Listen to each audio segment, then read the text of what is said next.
블록체인이나 암호화폐 얘기 많이 하고 싶은데요. 사실은 그런 그런 나라가 돼야 되는데 막상 하려고 그러면 전부 나라에서 하지 말라고 그래서 왜 이런 나라가 됐는가에 대해서 이야기를 좀 중심으로 하겠습니다. 이 그림 보신 분 계신지 모르겠는데요. 이게 맨하탄의 피프스 애비뉴 사진인데요. 저 오른쪽에 있는 거는 1900년이고요.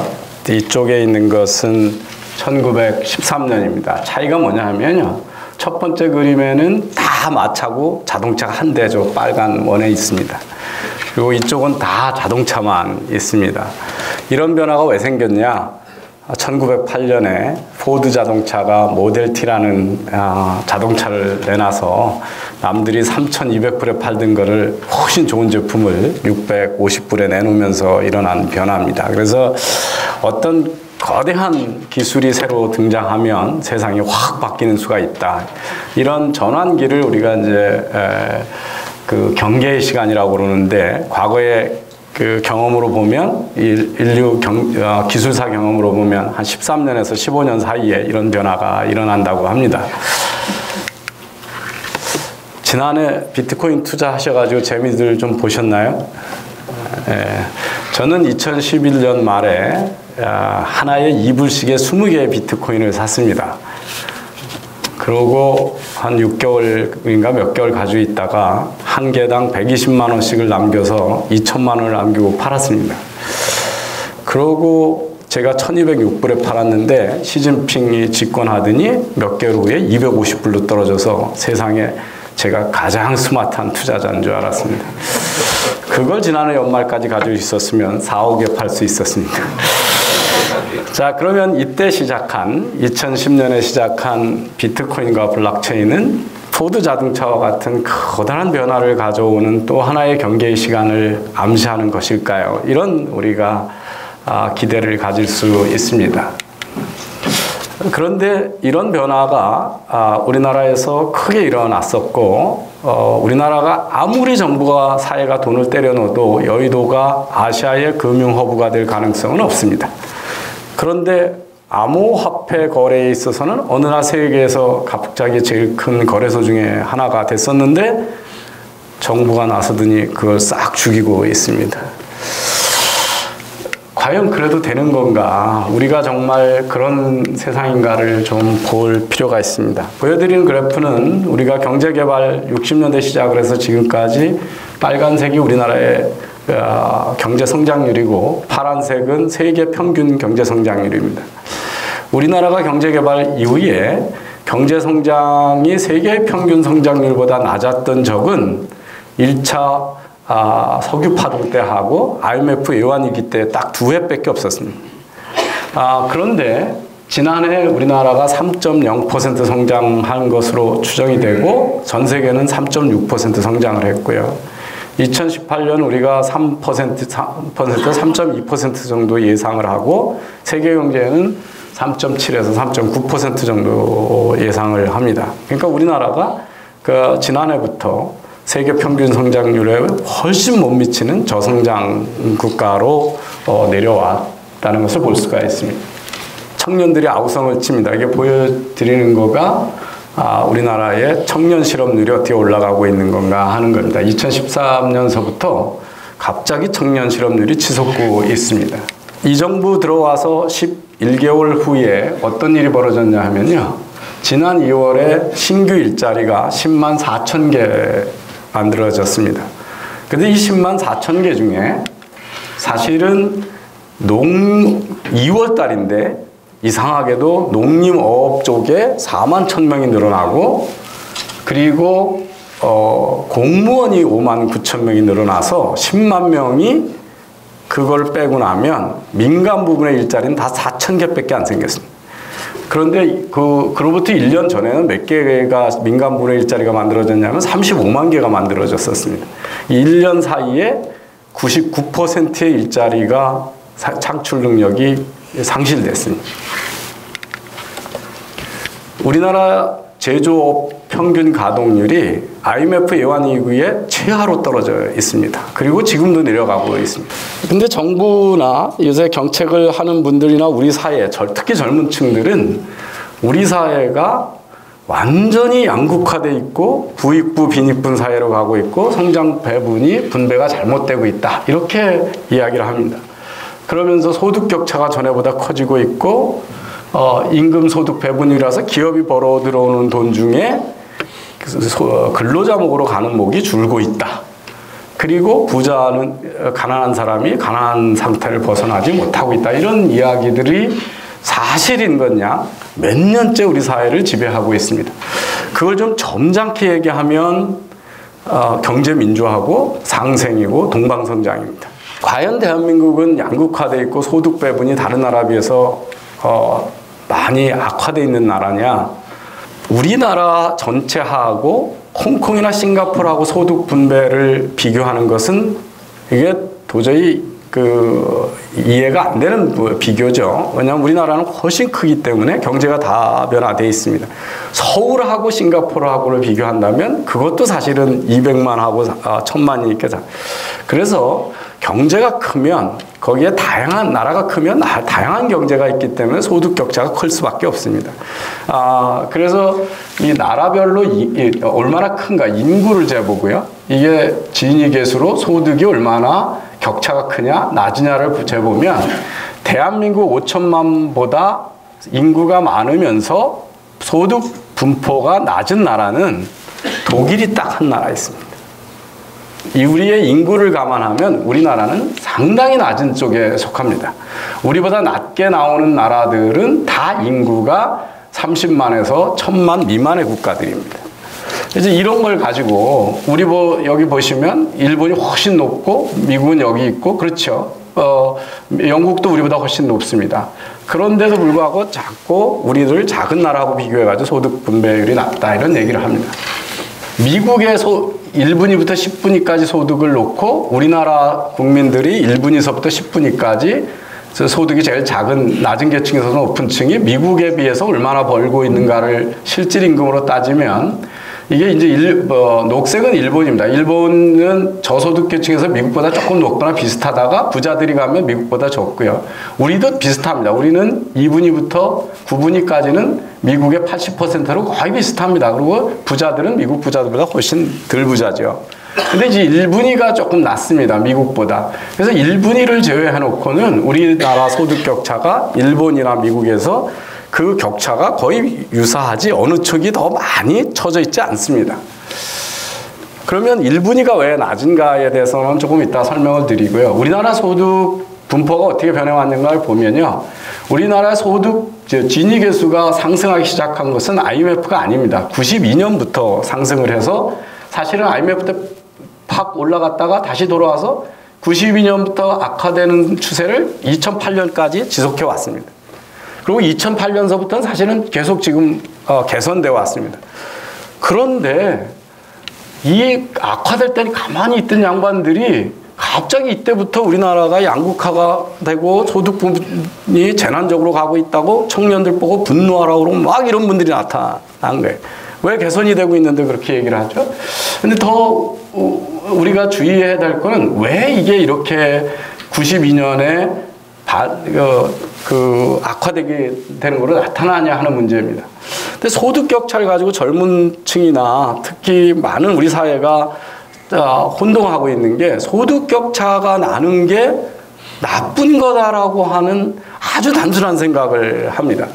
제가 한 예를 들어서 A, B, C 세 사람이 사는 나라가 있는데 A는 실업자라서 소득이 없고 B는 100을 벌고 C는 200을 법니다. 그러면 최소 소득하고 최대 소득의 격차는 2배입니다. 근데 A가 실업자가 취업을 해가지고 50만큼 벌고 100, 200을 벌면 최소 소득하고 최대 소득은 4배로 늘어납니다.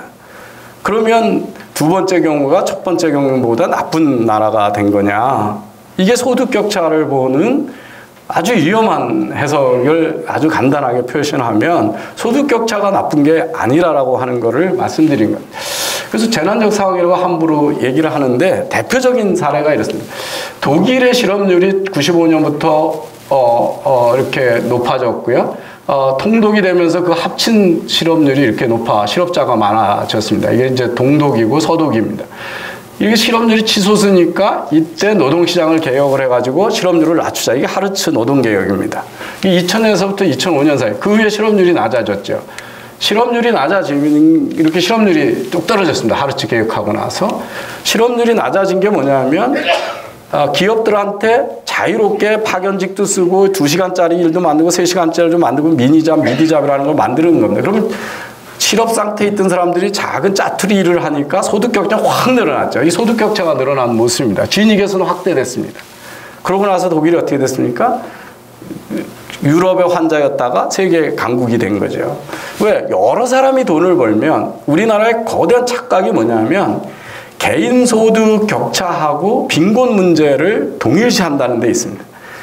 빈곤은 가계 단위로 발생을 합니다. 옛날에 혼자 벌어서 가구주가 벌어서 다 식구가 쓸 때는 개인 소득 격차가 그대로 가구 소득 격차가 되는데 지금처럼 여러 사람이 벌어 먹을 때는 개인 소득 격차하고 가계 소득하고는 그 빈곤하고는 관련이 별로 없습니다. 그런데 자꾸 이런 이야기를 과거식으로 하죠. 지금 정책실장을 하고 있는 장하성 교수가 청년이여 분노하라는 책을 쓰고 동영상을 하고 보도에서 강의를 하면서 어마어마한 명성을 얻었고 지금 높은 자리에 가 계십니다. 이분이 뭐냐면 기업이 벌어오는 돈 중에 노동자가 가져가는 비중, 그거를 임금소득 배분율이라고 하는데 이게 악화되고 있기 때문에 기울어진 운동장이요 분노하라는 겁니다. 기업의 자본가들이 너무 많이 가져가고 정부하고 자본가들만 많이 가고 노동자목이 줄어들고 있다. 자, 소득 배분율에 제가 한 예를 들어보겠습니다. 삼성전자가 제가 그냥 예를 듣기 좋기 위해서 이름을 써놨습니다. 이익이 10,000이 생기는데 종업원 100명을 써서 1,000이라고 하는 임금을 주면 10,000원을 벌어온 부가가치에 대해서 1,000원을 임금으로 줬으니까 소득 배분율은 10%밖에 안 됩니다. 자, LG전자가 삼성전자만큼 이익을 못 벌어서 1,000밖에 못 법니다. 근데 똑같이 100명을 벌어서 임금이 10% 더 낮게 90원씩을 주면 9,000원을 900원을 줬겠죠. 그러면 배분율은 여기는 1,000 벌어와서 900원을 임금으로 줬으니까 배분율이 90원입니다. 그러면 삼성전자가 LG전자보다 나쁜 회사입니까? 이익이 많고 급여를 더 많이 주는데도요. 그러니까 임금소득 배분율을 높이려면 대한민국이 농사만 지면 됩니다. 그러면 벌어오는 돈의 대부분이 인건비입니다. 그래서 그런 걸 가지고 자, 이게 전 세계에 1970년에서부터 2014년 사이에 선진 경제의 임금소득 배분율이 얼마나 낮아졌는 걸 보여주는 겁니다. 이게 왜 낮아지냐? 글로벌리 성공하면 국내에 말고 해외에서도 월급을 주는 종업원이 많아집니다. 그러니까 국내에 종업원이 가져가는 임금이 줄게 되겠죠. 그리고 경제가 발전하면 노동보다는 자본의 기여가 훨씬 커지기 때문에 임금소득 배분이 떨어지게 돼 있습니다. 그래서 이게 전 세계 선진 경제의 공통적인데 이게 줄어들고 있다는 것은 우리나라의 글로벌리 성공해서 이익을 잘 내는 기업이 많아졌다는 뜻입니다. 그걸 가지고 반대로 해석을 해가지고 큰일 났다. 제가 보여드리는 거는 2000년에서 2014년에 각 나라에서 소득 분포 격차가 확대되고 축소된 쪽이고요. 임금소득 배분율이 늘어난 쪽이고 줄어든 쪽입니다. 여기 들어간 나라가 독일, 일본, 오스트리아 이런 나라고요. 임금소득 배분율이 늘어나고 빈부격차가 소득격차가 줄어든 나라가 아르헨티나가 브라질입니다. 대한민국이 독일로 가야 됩니까? 브라질로 가야 됩니까? 말도 안 되는 선동이 통하는 나라가 대한민국이 됐습니다. 제가 엊그제도 이런 통계를 보면요. 우리나라 10분위 소득 중에 1, 2분위를 빈곤계층이라고 정의를 합니다. 그래서 이 빈곤계층으로 들어가는 진입률, 한 해에 새로 빈곤계층으로 들어가는 게 몇 퍼센트, 가구 중에 몇 퍼센트냐 하는 게 진입률이고 1, 2분위 있다가 3분위 이상으로 나가는 게 탈출률입니다. 근데 진입률도 줄어드는데 줄어드는 건 얘기 안 하고 빈곤 탈출률이 줄어들고 있으니까 가난한 쪽에 들어간 사람이 못 나오고 있다. 그래서 이게 우리나라가 일자리하고 소득 배분이 잘못되어 있으니까 정부가 간접 지원을 하고 빈곤 가정의 자녀가 낮은 교육 수준에 있어서 이 사람들을 빈곤층에 못 벗어나니까 교육하고 일자리 정책을 잘 써야 된다. 이런 분석을 내놓고 신문에 크게 내놓습니다. 이거 황당한 게 이렇습니다. 1990년에 우리나라의 제일 소득이 못하는 1분위 가구의 가구주는 39세였습니다. 그리고 2분위는 36.9세입니다. 이게 뭐냐면 90년만 해도 3대가 다 한 집에 살았습니다. 한 집에 사니까 나이가 어린 가구의 가장이 돈을 벌어오면 어차피 초임이니까 월급이 적죠. 그런데 지금 우리나라에서 1분위, 2분위로 소득이 낮은 계층의 가구주의 평균 나이는 여기 보시면 65세입니다. 지금 최저 빈곤층이라고 하는 것은 기업이 주는 월급 때문에 난 게 아니라 한 집에 5명이 모여 살든 6명이 모여 살든 게 세 집으로 나눠지면서 나타난 현상입니다. 노인들이 다 따로 사는 거예요. 여기 이미 애들 다 키워가지고 은퇴하신 분인데 여기다 무슨 자녀 교육을 뭐 하고 무슨 일자리 정책이 여기에 도움이 되겠어요? 노인이 소득층이 가난하게 있다가 그 노인연금 받는 게 전부고 그런 분들이 내년에 뭐 무슨 정책 있다고 그 소득이 변화가 있겠어요? 그러니까 이런 것들은 우리나라의 그 가계 구성의 변화, 인구 구성의 변화에서 나타나는 거를 마치 시장이 무슨 배분을 잘못해서 일어나는 것처럼 늘 이야기를 합니다. 물론 우리나라 그래서 슬픈 현실은 이겁니다. 이게 OECD 국가의 연령별 자살률인데 우리나라가 이렇습니다. 언제부터 자살을 시작하냐면요. 회사에서 쫓겨난 다음부터입니다. 55세부터가 OECD 국가도 높아지는 겁니다. 이게 젊고 이쁜 여자들이 죽는 게 아니라요. 전부 할아버지가 돌아가시는 거예요. 75세 이상에서 압도적으로 죽는데 남성이 여성의 2배가 넘습니다. 죽는 게. 그러니까 할아버지들이 자살해서 우리나라 자살률이 1위입니다. 이게 우리 여기 많은 경영이 계시지만 이 남성들이 변화된 환경에 적응력이 훨씬 떨어져가지고 할머니들은 모이면 금방 친구가 되는데 할아버지들은 친구를 잘 못해서 이런 현상이 생깁니다. 제가 이 구성을 보시면요. 이게 80년에 5인 이상의 가구가 전체 가구의 반이었습니다. 근데 지금은 한 집에 5인 이상이 사는 집이 8%밖에 안 됩니다. 이게 2010년이어가지고 지금은 훨씬 적습니다. 그리고 1인 가구 수가 이렇게 늘어나는 겁니다. 근데 이 1인, 2인 가구의 대부분이 고령 가구라는 겁니다. 이게 소득하고 아무 상관없는 일이죠. 또 이런 거 있습니다. 이 최저임금을 올리면 월급이 올라가니까 물건을 많이 사서 경기가 활성화돼서 기업 투자가 늘어서 그 다음에는 더 경기가 활성화된다. 이게 소득 주도 성장론이라는 겁니다. 그러면 그렇게 세상의 경기를 높일 수 있는 쉬운 방법이 있으면 전 세계가 그냥 최저임금을 한 시간당 1억씩 줘가지고 다 선진국이 됐지 왜 여태 가만히 있겠습니까? 세상에는 그 거시 경제가 어떻게 해서 성장하느냐 하는 이론이 완결된 이론은 하나도 없습니다. 수많은 이론이 있는데요. 그런데 이게 뭐 투자를 많이 하고 인구가 늘어나고 교육을 잘 시키고 신뢰가 높아지고 이런 것들이 다 그거에 의해서 경제가 발전하면 급여도 거기에 영향을 받고 경제 성장률도 영향을 받습니다. 결국 급여를 얼마나 받느냐 하는 거하고 경제 성장은 다른 원인의 똑같은 결과 변수입니다. 결과 변수끼리를 인과관계를 보는 걸 하는 거죠. 아주 쉬운 예로 이렇습니다. 엄마 아빠가 다 키 큰 유전자를 가지고 있으면 형의 키도 크고 동생의 키도 큽니다. 이거는 그렇다고 형의 키가 동생의 키를 키우는 원인은 아닙니다. 만약 이게 형의 키가 동생의 키를 키우는 원인이라고 그러면 동생은 밥 안 주고 형만 밥을 많이 주면 동생 키도 같이 크겠죠. 이런 이야기를 합니다. 이 선순환으로 갈 가능성도 있고 악순환으로 갈 가능성도 있습니다. 근데 어떤 나라가 선순환으로 갈 수 있냐, 악순환으로 갈 가능성이 크냐? 수출을 많이 하면 수출 경쟁력, 임금을 확 올려놓으면 수출 경쟁력이 떨어지죠. 그러면 경기가 더 줄어듭니다. 그래서 악순환으로 가능성이 큽니다. 근로자 중에 대부분이 대기업에 있으면 최저임금 조금 올려봐야 영향이 없습니다. 그런데 많은 사람이 영세기업에 종사하게 되면 최저임금 인상이 큰 영향을 받겠죠. 그럼 악순환을 가능성이 큽니다. 우리는 전 세계에서 이 악순환 구조로 갈 최저임금을 가격히 올리면 악순환으로 갈 그 가장 전형적인 나라입니다. 제가 보시면 이게 우리나라의 경제 성장률이고요. 이게 수출 성장률입니다. 수출이 잘 되면 경제 성장률이 올라갑니다. 그러니까 우리나라가 대외 의존도가 높기 때문에 우리나라의 생산 원가가 올라가면 당연히 악순환 구조로 가게 됩니다.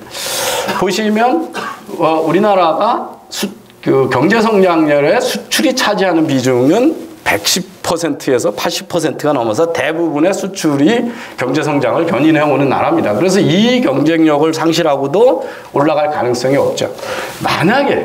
만약에 소득 주도 성장률이 맞다면 우리나라가 2008년서부터 2016년까지 소득 그 진위 계수가 소득 배분율이 개선이 됐으니까 그럼 이 기간 동안에 성장이 높아졌어야 되는데 성장률 점점 낮아졌으니까 우리나라 데이터만 봐도 이 소득 주도 성장론이라는 것은 전혀 맞지 않는 이야기라고 하는 게 자명합니다.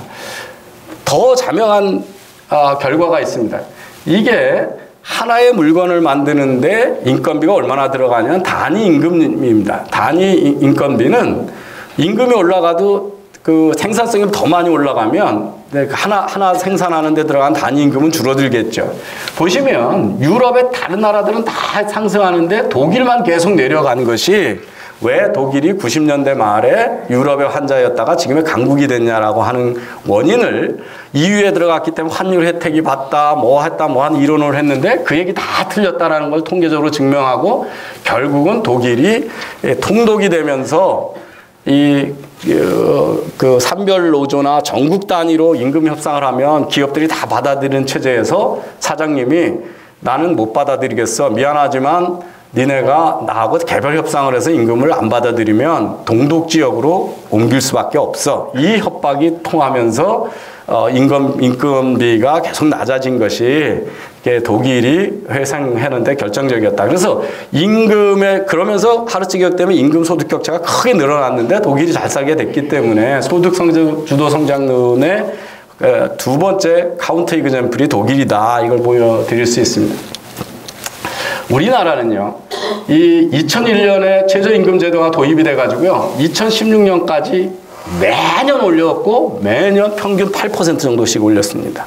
그래서 우리나라의 중위권 소득에 비해서 최저임금이 몇 %냐 하는 게 2017년에 16년에 여기였다가 17년에 올리면서 일로 갔고요. 만약에 지금 대통령과 후보들이 약속했던 시급 1만 원에다가 산입 범위를 유럽식으로 환산하면 우리는 전 세계에서 중위소득에 비해서 최저임금이 가장 높은 나라로 바뀝니다. 그래서 여기 뜸을 1년 만에 이렇게 올렸는데 다시 1만 원으로 올리면 이쪽에 가게 돼 있습니다. 미국은 최저임금이 어떻게 됐냐면요. 38년에 도입해서 지금까지 80년 유지했습니다. 80년 유지했는데 연방정부 차원에서 최저임금은 딱 12번 올렸습니다. 그것도 이게 명목 달러로 올라간 건데 달러 가치의 인플레이션을 감안하면 사실은 70년대보다 지금의 최저임금이 훨씬 낮습니다. 그리고 이게 일본의 최저임금 변화입니다. 여기도 매년 올리지 않습니다. 그런데 이게 노동 생산성 향상률이고 이게 최저임금 인상률입니다. 노동 생산성이 훨씬 높은 생산성 인상이 최저임금보다 높으니까 이렇게 하고도 일본이 어려웠습니다. 그런데 우리는 노동 생산성의 3배, 지난해에는 노동 생산성의 5배, 6배를 올린 겁니다. 그러고도 아무 문제가 없으면 그게 이상한 나라겠죠. 자, 제가 지난해 국회에 가서 이러면 큰일 납니다. 그랬더니 저한테 막 벌떼같이 대들었죠. 국회의원들이. 그랬더니 정의당의 이정미 대표가 꼴랑 월 180만 원 주는 걸 가지고 이렇게 난리를 치냐 그러면서 당신 180만 원 가지고 애 키우면서 혼자 여자가 키우면서 살 수 있어 이런 얘기죠. 소득이 180만 원이 되면 혼자 애 키우면 안 되죠. 그런데 그 꼴랑 180만 원이라는 말에 제가 속이 얼마나 뒤틀렸냐면요. 우리나라가 1인당 국내 총생산은 27,600불입니다. 이거는 그 근로소득만 있는 게 아니고 재산소득, 자본소득을 다 합친 겁니다. 그 중에 근로소득은 67%라서 1인당 18,000원, 18,000불이 되고요. 월 1,500불 정도가 됩니다. 그런데 다 일하는 게 아니라 52%만 일하니까 일 안 하는 목을 일하는 사람 거로 환전을 해서 나눠보면 우리나라가 한 달에 가져갈 수 있는 총 노동소득의 평균은 314만 원입니다.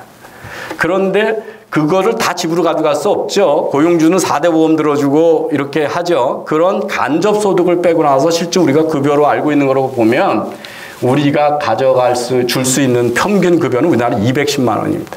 210만 원.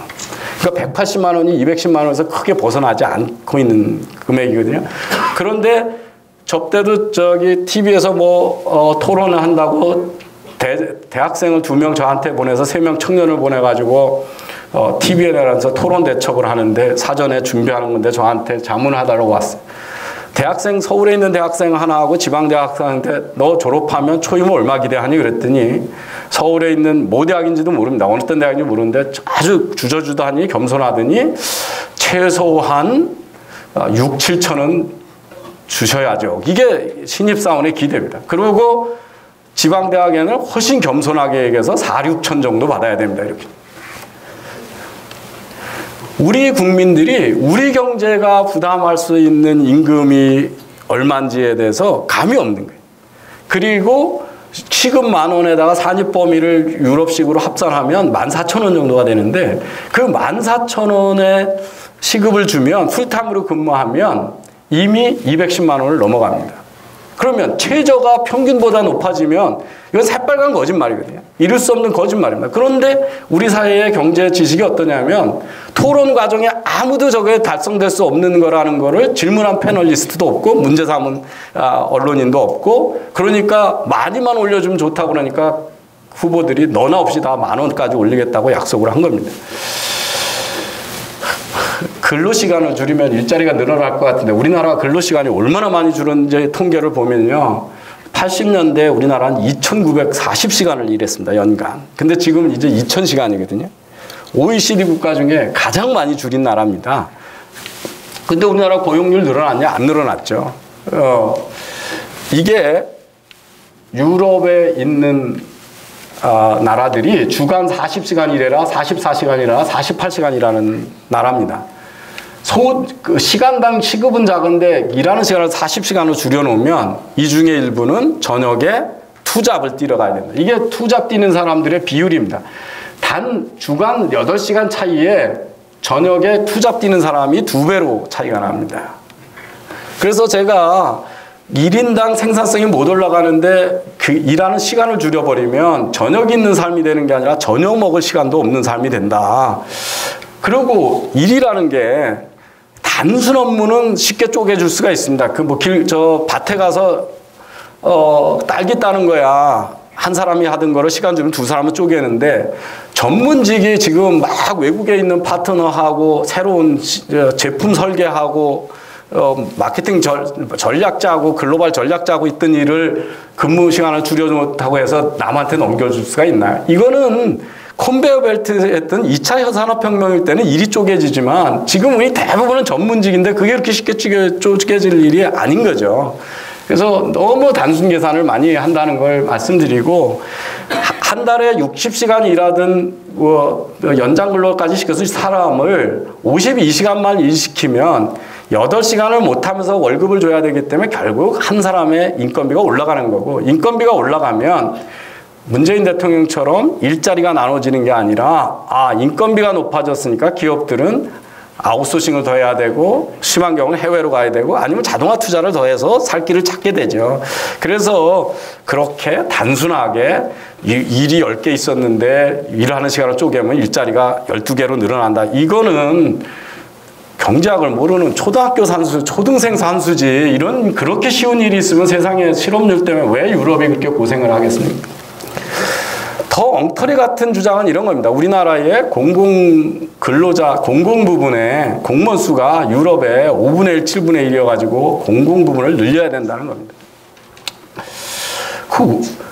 한번 여기 계신 분들이 만약에 어떤 기업은 똑같은 일을 한 명 가지고 하고 어떤 명은 5명이나 7명을 써서 일을 한다 그러면 한 명 쓰는 회사가 7명 쓰는 회사를 벤치마킹 하러 가야 됩니까? 5명, 7명 쓰는 회사가 한 명 쓰고도 같은 일을 하는 데를 벤치마킹 하러 가야 됩니까?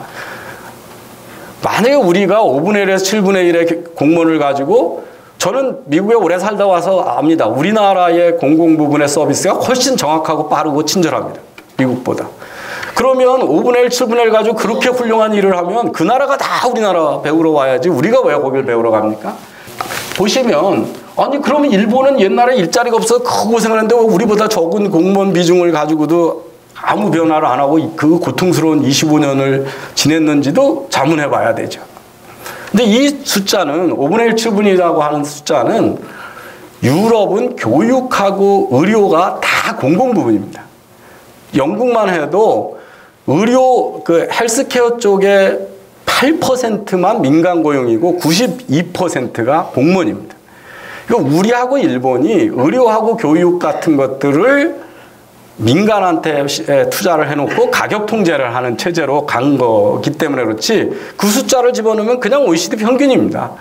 근데 이걸 가지고 그렇게 이제 선전을 하는 거죠. 공무원 숫자 늘렸다가 민간 부분 숫자가 줄어들어가지고 큰일 났다 그러고 개혁한 나라가 스웨덴입니다. 이거 해서 실패해본 경험 다 있는 사례거든요.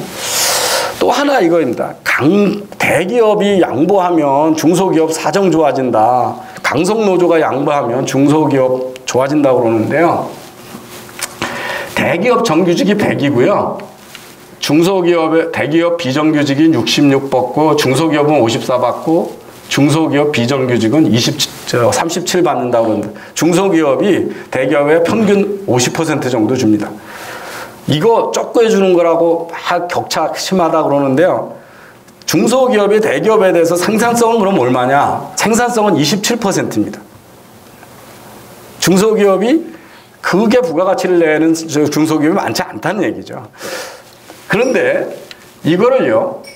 100에 있는 사람이 양보를 해서 이쪽에다 다 나눠주면 똑같이 다 받는다고 계산하면 우리가 얼마 받을 수 있냐면 양보할 사람은 7%고 받아먹을 사람이 93%입니다.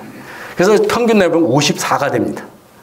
대기업에 있는 사람들이 반을 양보해도 여기 있는 사람들의 소득이 8%도 안 올라갑니다. 왜? 이게 소수가 다수한테 나눠주는 거죠. 쉽게 표현하면 이렇습니다. 이재용 부회장의 자산이 10조라고 그러는데 그걸 국가가 뺏어서 온 국민한테 나눠주면 한 번 20만 원씩 받아먹고 끝입니다. 이게 다 우리 인생 하나도 안 바뀌죠. 똑같다 이거. 대기업이나 부가가치가 많은 중견기업이 많아져서 거기서 고용 비중이 높아지기 전에는 절대 해결될 수 없는 겁니다. 그쪽을 아무리 두드리 패도 그거 해봐야 이게 소득이 그렇게 올라갈 수가 없다. 워낙 많은 쪽이 이쪽에 있기 때문에 그렇습니다. 우리나라에 그 자영업자나 거기서 일하시는 식당에서 일하시는 분들의 소득이 왜 적으냐 하면 우리가 무시하는 게 있습니다. 이게 국가 전체의 대졸자의 비중인데 우리나라가 뭐 낮은 편에 속하죠. 그런데 20대는 다른 어떤 나라보다 대졸자가 많습니다. 그런데 나이가 많아질수록 우리나라가 뚝뚝 떨어져서 우리나라는 압축 성장을 하는 바람에 세대 간 교육 격차가 극도로 높은 나라입니다. 50대 이상 장년의 평균 교육연한이 9.1년입니다. 중졸입니다. 근데 착각을 하고 있어요. 우리 사회는 다 지금 대학 가는 줄 알아요. 그런데 그 50대 이상 중에는 남녀의 교육 격차가 월등히 큽니다. 그래서 50대 이상의 여성의 평균 교육연한은 초졸입니다. 우리나라가. 그분들이 봉제공장, 신발공장, 가발공장에서 일했을 때는 남하고 똑같은 급여를 받았어요. 그런데 그 직장이 중국화에 넘어가는 동안에는 다시 회사대운 회사로 갈 학력이 안 되는 거죠. 교육이. 초졸이다 무졸인데 어디로 갑니까? 그래서 자영업 쪽에 있고 식당 종업원으로 있는 거죠. 그러니까 부가가치가 월등히 낮은 거고요. 그런데 그런 우리 구조를 이해를 안 하는 거죠. 우리나라의 이런 경제 문제가 내부가 잘못돼서 그렇다고 다 내부 총질하는데 아주 여념이 없어요. 그런데 다른 나라는 어떠냐? 이게 보시면 맥킨지가 2년 전에 낸 보고서입니다. 2차 대전 이후로 최초로 전 인류가 선진국에서 아버지 세대보다 가난한 자식들을 기르고 있는지도 모른다라고 하는 경고입니다. 그런데 여기 조사가 놀라운 게 있습니다. 93년에서 2005년 사이에 그 나라의 경제 성장률보다 가계 소득이 못 따라간 가계는 100가구 중에 2가구밖에 안 됩니다. 98%는 국가 경제가 성장하면 소득이 같이 올라갔는데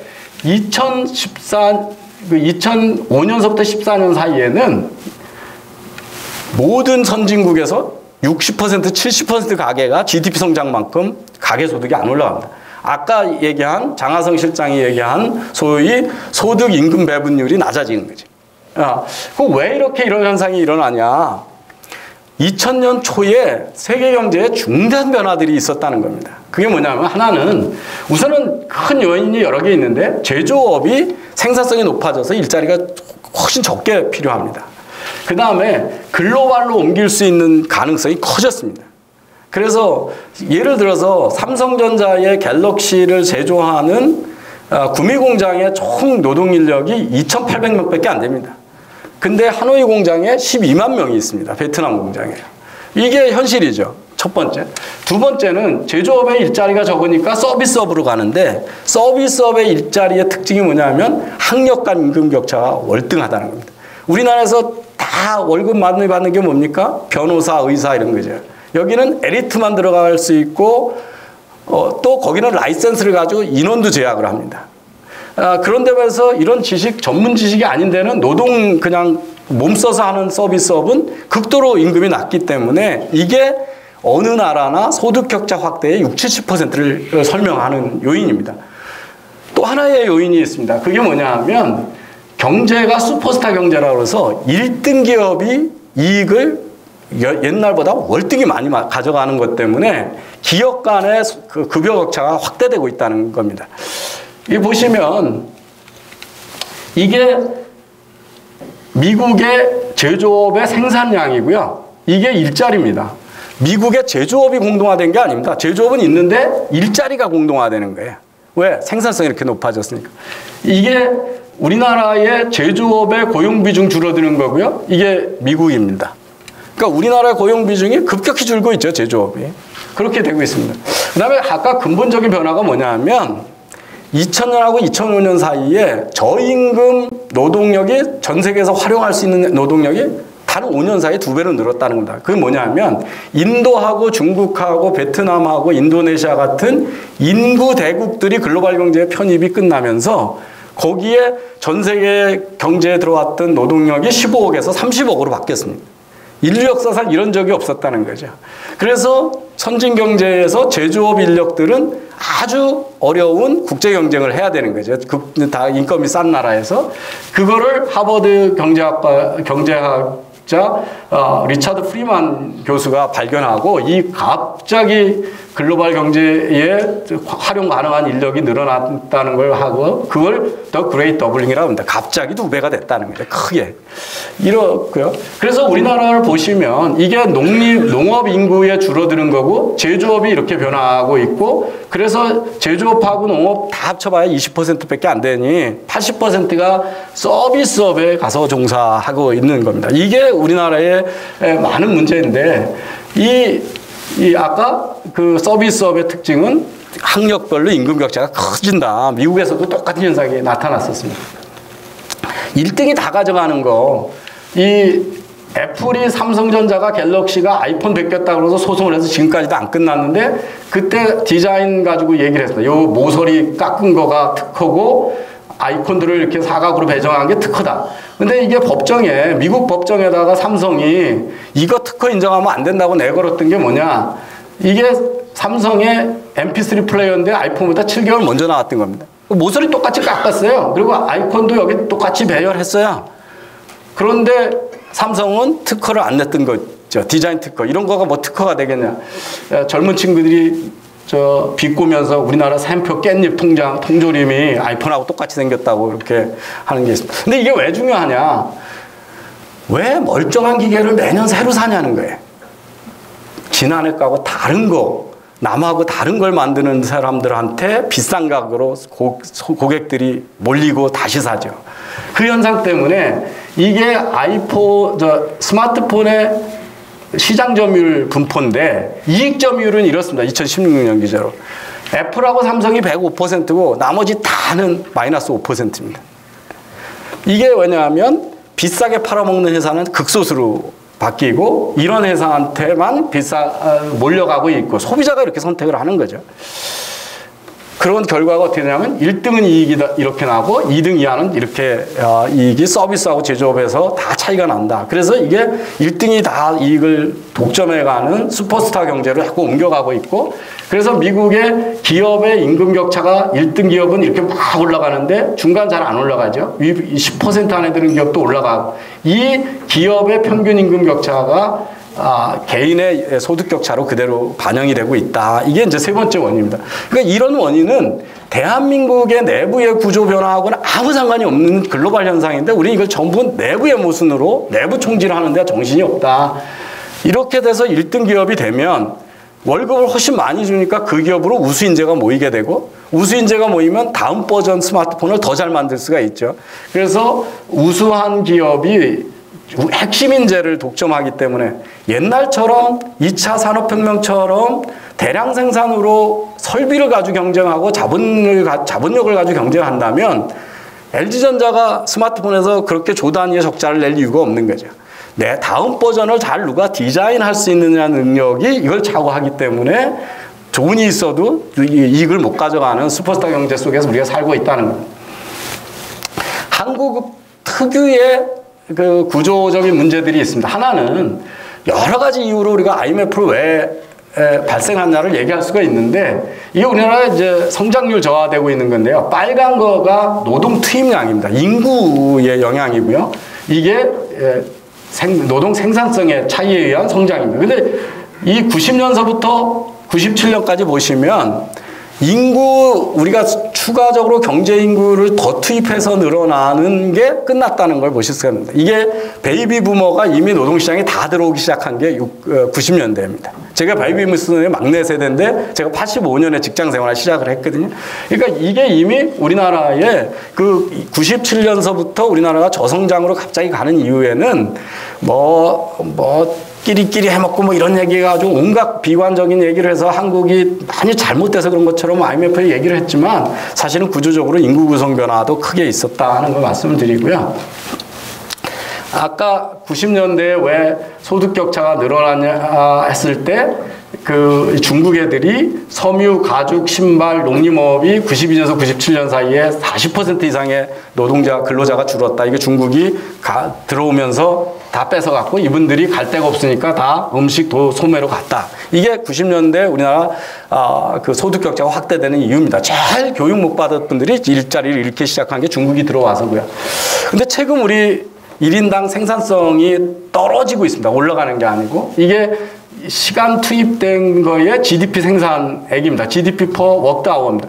근데 이게 이렇게 쭉 올라갔으니까 우리가 더 잘 살고 임금이 높은 사회가 됐는데 확대해서 보면 2010년서부터는 이렇게 떨어지고 있습니다. 우리나라가. 소득 1시간 일해서 벌어들이는 돈이 줄고 있는 거예요. 그런데 근로시간을 줄이면 더 가난하게 살아야죠. 1시간 벌이로 벌어들이는 돈이 줄고인데 그런데 왜 그전에 어떻게 올라갔습니까? 옛날에 우리 60년대 5대 수출품이 철광석, 텅스텐, 그리고 누에 길러가지고 견사 팔아먹고 오징어 잡아서 파는 게 이게 5대 수출품입니다. 근데 지금은 반도체, 석유화학, 자동차, 조선 이렇게 했던 건데 조선 무너지고 있죠. 자동차 흔들거리고 있죠. 이러니까 최근에 2010년서부터 우리나라가 단 4년 사이에 조선업계에서 우리나라의 일자리가 10만 개가 줄었습니다. 금년에도 만 몇천 개가 줄어야 됩니다. STX 조선도 그렇고 지금 현대중공업도 구조조정해야 되고 대우도 계속 해야 되거든요. 그래서 옛날에는 노동 집약적 산업을 뺏겼는데 자본 집약적 산업을 지금 중국한테 하나씩 지금 내주고 있는 겁니다. 그 대표적인 게 최근에 문제가 됐던 금호 타이어죠. 타이어는 브리지스톤, 미슐린 같은 브랜드 있는 탑티어 다음에 한국, 그 밑에가 중국이었습니다. 그 격차가 줄어들면서 우리나라 타이어 경쟁력이 와해가 됐고 그래서 국내에서 사주겠다는 기업이 없고 중국에게 팔 수밖에 없는 거죠. 그래서 이런 게 많아지고 여기 보시면 이게 그 주요 산업별로 중국하고의 기술 격차가 1년 이내로 다 좁혀졌다는 게 이게 2년 전 데이터거든요. 그래서 최근에는 1년 이내로 다 좁혀졌다. 이게 이제 겁니다. 그게 우리나라의 그래서 나타난 현상이 뭐냐 하면 이게 300인 이상을 고용하는 제조업 숫자가 줄어든 겁니다. 1200개 있던 것들이 지금 700개 수준으로 내려와 있습니다. 그래서 한국에 이 제조업이 많을 때 35% 고용을 했는데 벌써 꼬꾸라지고 있는 거죠. 다른 나라는 제조업 고용이 40% 50%까지 갔다가 무너졌는데 우리는 일찍 꼬꾸라지고 있는 중입니다. 옆에 중국이라고 하는 거대한 경쟁자가 있기 때문에. 그래서 일자리가 안 좋아지니까 어떻게 됩니까? 이게 2010년서부터요. 총 벌어들인 가처분 소득 중에 가계가 소비를 어떻게 하고 있냐는 겁니다. 분기별로. 보시면 계속 줄어들고 있어요. 거의 10%를 줄였습니다. 4년 사이에.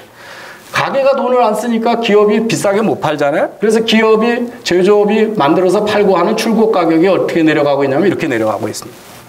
그러니까 제조업 가동률이 이렇게 떨어지고 있는 거고요. 그래서 그런데 왜 우리나라에서 제조업이 이렇게 어려우냐? 생산 원가가 너무 높은 거예요. 인건비도 높고. 그래서 이미 2004년에는 미국보다 낮았었는데 2014년에 이미 미국보다 2% 이상의 생산 원가가 높은 나라로 바뀌어 있습니다. 그 중에 우리하고 미국을 보면 인건비는 미국이 좀 싼데 미국의 물가가 싸니까 재료비가 싸고요. 특히 에너지 가격에서 미국이 셰일가스 이후로 무지 쌉니다. 그런데 에너지 가격을 더 높이겠다고 그러잖아요. 원전을 탈피해가지고 뭐 하겠다고. 그러니까 이런 것들이 우리나라가 보시면 이게 2010년서부터 일본이 단위당 임금이 얼마나 됐냐면 2010년보다 지금 한 2% 낮아져 있습니다. 8년 사이에요. 2000년부터. 근데 우리는 지금 이렇게 올라갔습니다. 그러니까 미국, 한국이 단위당 인건비가 올라간 형상입니다. 그러니까 일본하고도 이제 그 자동차 같은 데서 한국산이 더 비싸져 버리는 현상이 나타난 거죠. FTA의 최대 장점은 뭐냐면 관세를 안 걷으면 우리가 물류 비용보다 싸게 만들 수 있으면 공장이 한국에 와도 미국 같은 공장이 돌아오면 그래도 세금이 없고 관세가 없으니까 똑같이 팔 수 있는 겁니다. 그런데 우리나라에 유턴할 이유가 하나도 없는 거죠. 왜? 우리나라가 생산 원가가 더 비싸기 때문입니다. 아까 중소기업에 왜 근로자들이 안 가려고 그러냐. 장래가 보장되고 월급을 제대로 주고 인력 개발을 할 수 있는 튼튼한 중견기업이 없는 겁니다.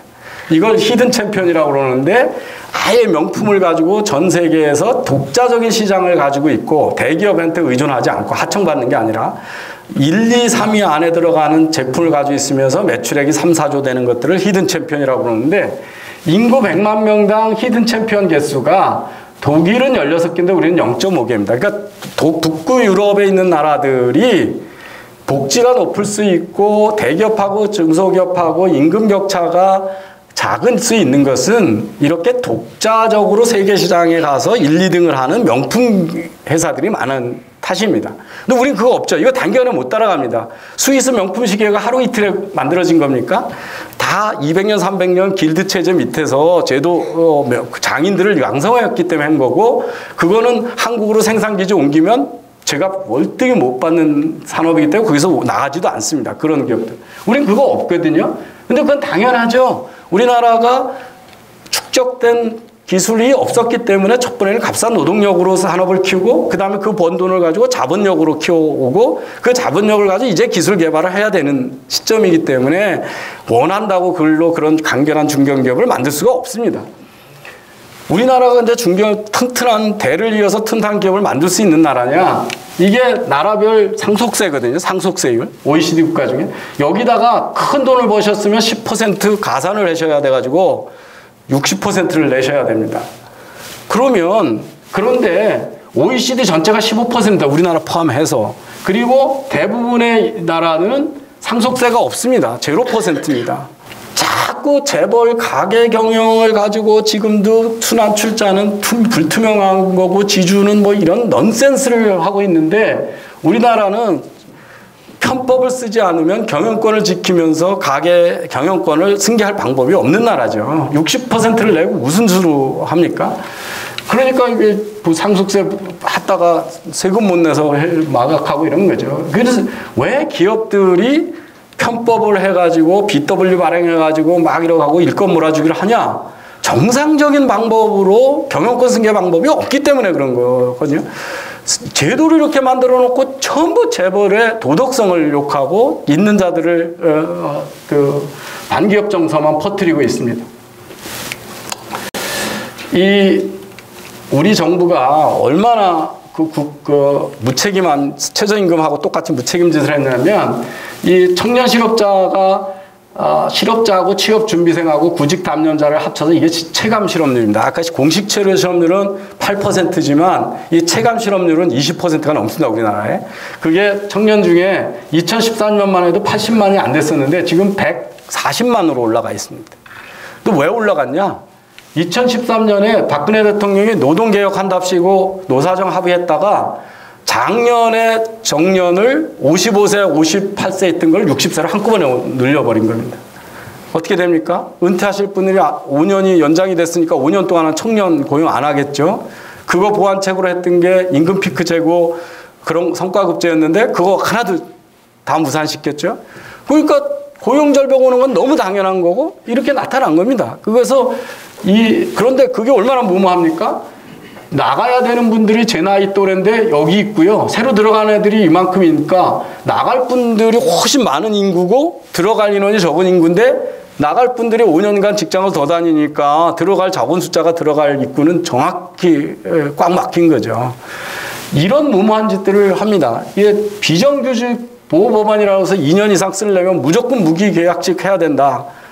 기업들 어떻게 합니까? 2년 있다 할 수 없이 2년 전에 다 해고해야 되죠. 그래서 OECD 보면 2년 미만의 근로자 비율중이 OECD 평균의 2배가 됩니다. 우리나라가. 그러니까 계속 이런 그 좋은 뜻을 가지고 아주 나쁜 시장, 노동시장 개입이 우리나라의 노동시장을 더 어렵게 만들었고요.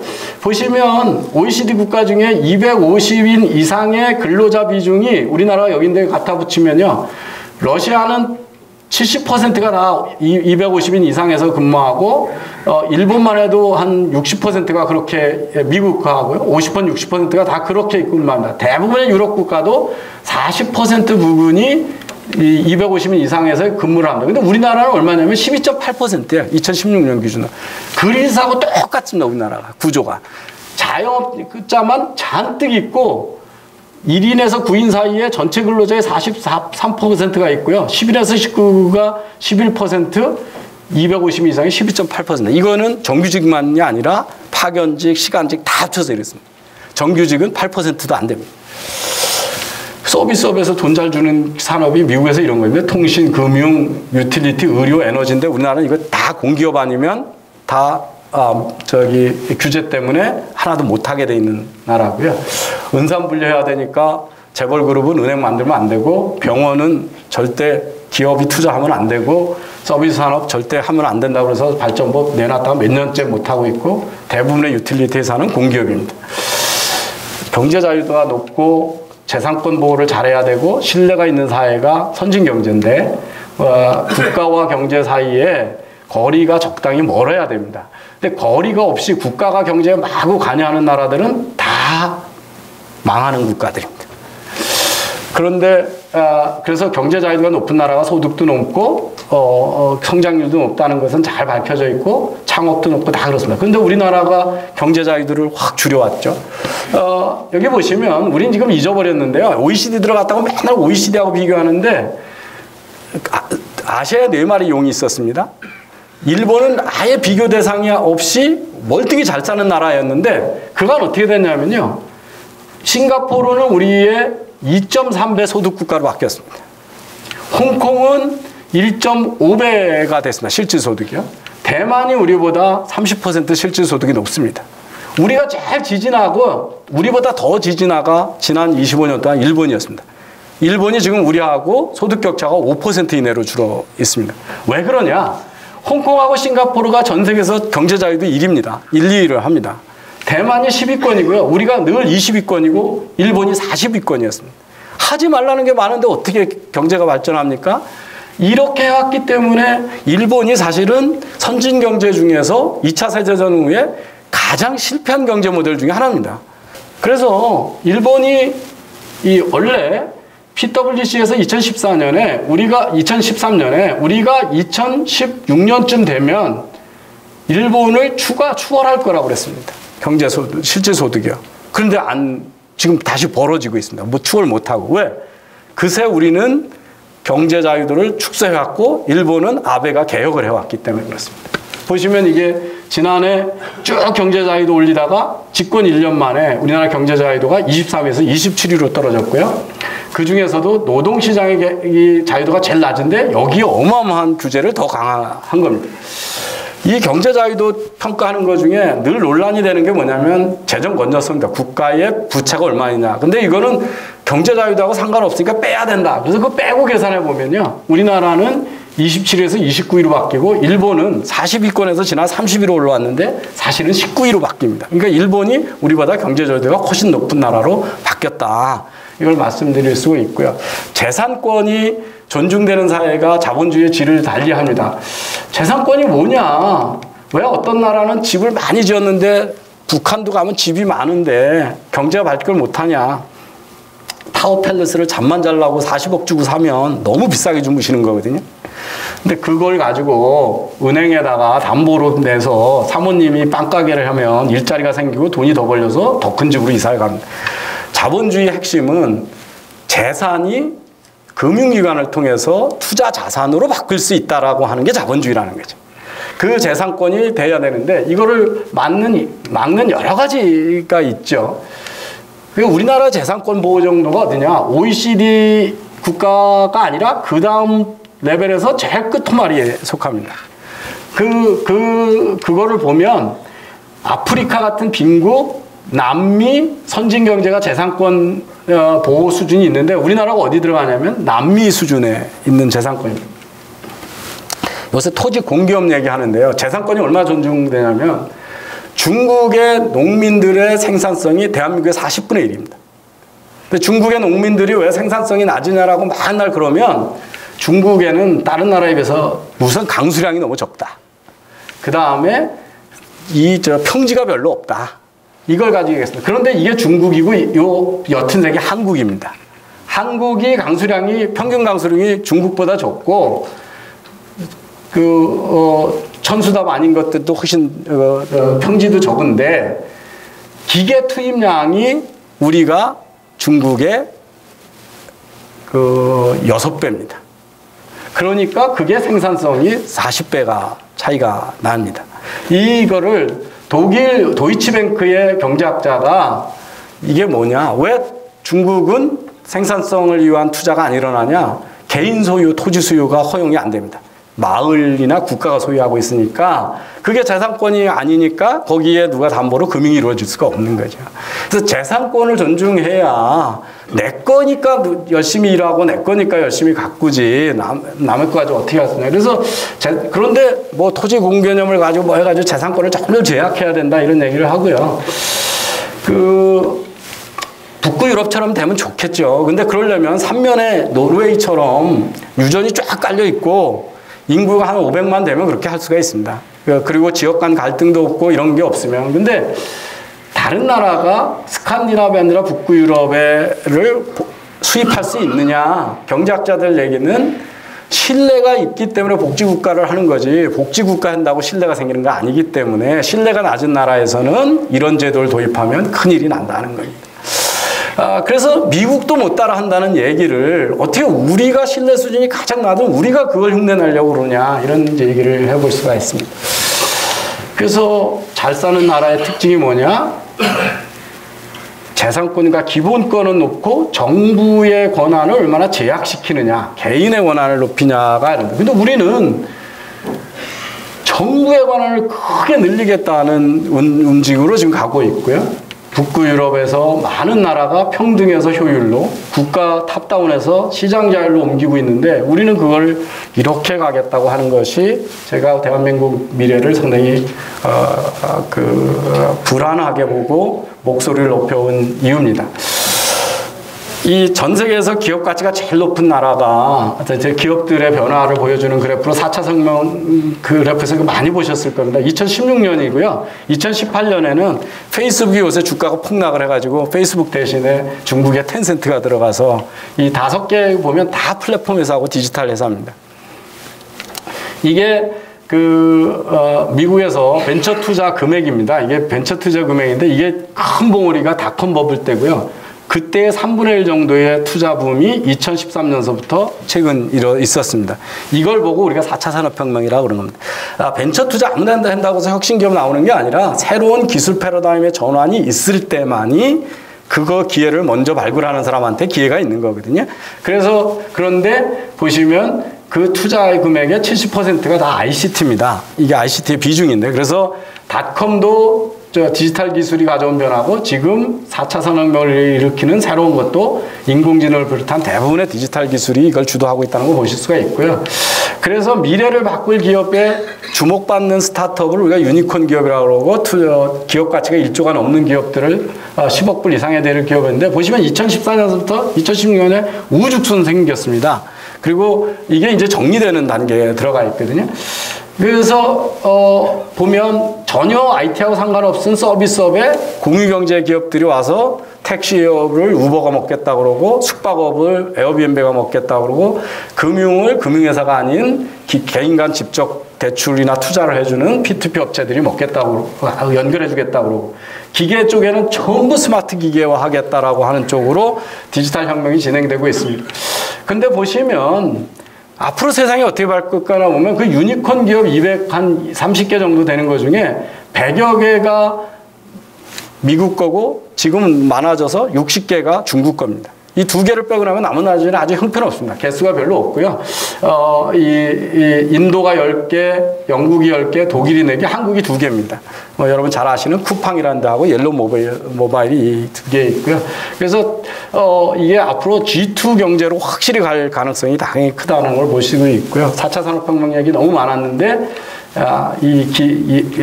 몸을 쓰는 기계하고 머리를 쓰는 기계가 결합이 돼서 여기에는 움직이는 기계에다가 전력을 어떻게 될 거냐 그리고 이 머리를 집어넣다 보니까 인텔리전스를 어떻게 집어넣고 학습을 시킬 데이터를 어떻게 집어넣냐가 큰 관심으로 바뀌고 있다는 걸 볼 수 있고요. 이런 포탈들이 막 생겨가지고 근데 이 포탈들에 이게 보면 막 새로운 포탈 모형들이 플랫폼 회사들이 생겼는데 돈 벌어먹는 게 꼭 국가처럼 벌어든다. 국가가 뭐 하고 있습니까? 아무 일 안 하고 여기서 장사하는 거에서 거래 사고 팔 때마다 10% 뜯어가고 소득 날 때마다 40% 뜯어가고 기업이 법인세 내면 20% 뜯어가는 거 아닙니까? 그래서 우버는 차도 안 사고 종업원도 고용 안 하고 플랫폼만 깔아놓고 그 안에서 거래 일어나면 그거에 대해서 15% 20% 뜯어가는 완전히 국가 같은 사업을 하는 게 플랫폼 사업이다. 이런 변화가 정보경제에서 새로 나타난 형태고 자본재를 투입하지 않는 자본주의자들이 나타나고 있다. 뭐 이런 얘기를 많이 큰 변화를 합니다. 이렇게 큰 자본이 없고 인력도 동원하지 않으면서 플랫폼을 깔아놓고 하면 플랫폼은 전 세계 극발기 때문에 태어나자마자 글로벌 기업이고 그래서 우버는 태어난 지 10년도 안 됐는데 70조 기업이 되는 거죠. 한국에 들어와서 10% 마켓쉐어를 먹겠다고 들어왔을 때 직원이 3명이었습니다. 그 정도의 기업이고 여기 빨리 움직이는데 블록체인은 이게 어떻게 갈 건지에 대해서 뭐 이제 공부들 많이 하셨다니까 그런데 이베이를 통해서 우버를 통해서 우리가 연결되는 것은 개인 간을 서로 못 믿기 때문에 믿을 수 있는 중간업자를 통해서 거래가 연결되는 건데 개인이나 기업이나 국가가 아니라 개인 간에도 신뢰가 필요 없이 블록체인이라고 하는 글로벌 네트워크를 통해서 바로 연결할 수 있다. 그 화폐마저도 그렇게 서로 P2P로 그 검증이 필요 없는 누구도 중간업자가 필요 없는 네트워크의 가능성 때문에 다들 열광을 해왔던 거고요. 그렇다 보니까 중간을 연결해왔던 그 비즈니스 모델에 거대한 변화가 있을 거라고 하는 기대 때문에 버블이 생기고 있는 거죠. 또 하나의 특징은 뭐냐 하면 이게 블록체인에는 전산자원을 누가 되냐? 기업이 되는 게 아니라 채굴업자라고 하는 각자가 코인을 떨어져서 돈을 먹을 가능성을 믿고 아무나 들어가서 네트워크를 구성해 준다. 이거는 우버가 개인이 가지고 있는 차를 가져와서 돈 벌 기회 때문에 들고 나오는 것처럼 전산자원의 클라우드 서비스를 우버화한 거, 공유경제화 했다는 겁니다. 그렇다면 기업들이 앞으로는 전산자원을 내가 소유할 필요도 없고 아마존 웹 서비스나 구글의 클라우드 쓸 필요도 없고 코인을 잘 디자인하면 거기서 코인 떨어질 걸 믿고 각자 채굴업자들이 들어와서 내 대신 전산자원을 대주니 전산자원도 필요 없는 글로벌 네트워크가 된다. 이게 거대한 그 패러다임의 변화라고 보고 이제 기대들을 많이 하는 겁니다. 세 가지의 토큰이 있죠. 하나는 정부의 화폐를 대체하겠다는 화폐. 아까 동문들끼리 뭐 하는 거를 화폐를 주고 받자. 또는 뭐 한류 상품을 하면 그거를 한류 토큰을 통해서 분포하자. 왜 쓰겠냐면 한류가 인기가 있으니까 그걸 팔겠다는 사람, 사겠다는 사람이 그 토큰을 써야 되고 그 토큰을 받으면 환전이 가능하다고 생각하면 파는 사람도 이 토큰을 통해서 블록체인에 걸면 돈 안 내고 보는 사람은 절대 못 보게 통제가 가능하니까 이제 프리라이딩이 없으니까 여길 통해서만 유통을 시킬 거다. 그러면 팔겠다는 사람도 달려붙을 수밖에 없다. 그리고 중간업자의 마진도 거의 못 가져가게 하겠다. 그러니까 수요 공급이 있을 거다. 그게 이제 액세스 토큰 또는 유틸리티 토큰이라고 하는 거죠. 특정한 거에 대한 액세스.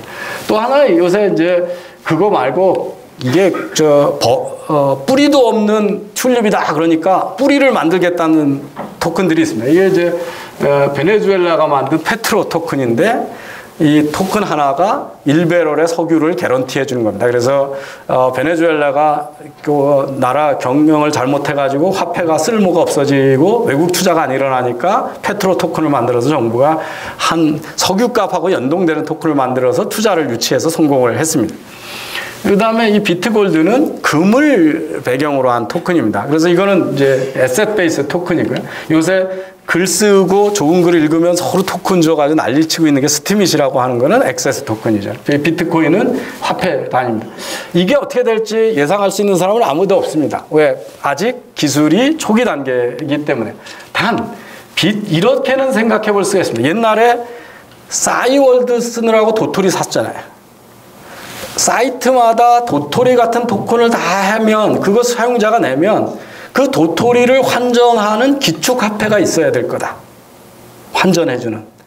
그거를 이미 먼저 세상에 큰 역할을 했던 정부가 공식화폐로는 막아도 이더리움하고 비트골드가 다른 토큰의 기축화폐 역할을 할 거다. 그래서 쉽게 돈으로 환전하는데 될 거다. 그래서 정부가 막아도 비트코인은 일정 부분 살아날 수 있다. 이런 낙관적인 견해를 갖고 있습니다.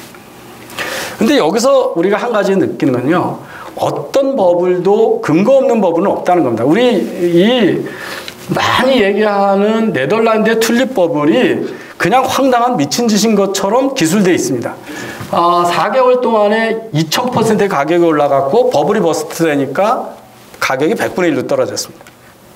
그 사람들이 바보라서 버블에 다 몰려든다고 그러는데 사실 그렇지 않다는 겁니다. 이거에 관한 책을 쭉 읽어봤더니 이걸 비난한 거는